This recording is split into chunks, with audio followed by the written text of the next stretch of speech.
Hello दोस्तों, नमस्कार। हमारे चैनल में आप सभी का स्वागत है। मैं लेके आई हूँ कारा गीत। आप लोग को जैसा लगे कमेंट करके ज़रूर बताना। हमारे चैनल को लाइक सब्सक्राइब ज़रूर करना।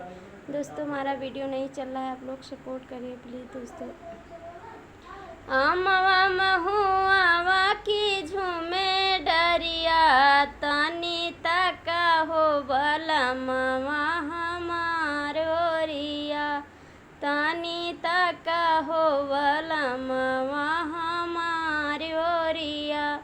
अम्मा बौराई गैले महुआ कुचाई गैले, अम्मा बौराई गैले महुआ कुचाई गैले, रसवा से भरी गई है कुल डरिया।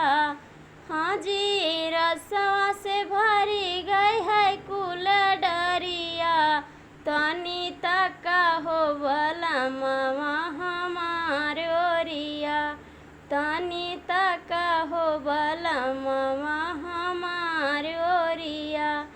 अमवा महुआ की झूमे डरिया, तनी तका हो बला मवा हमार ओरिया, तनी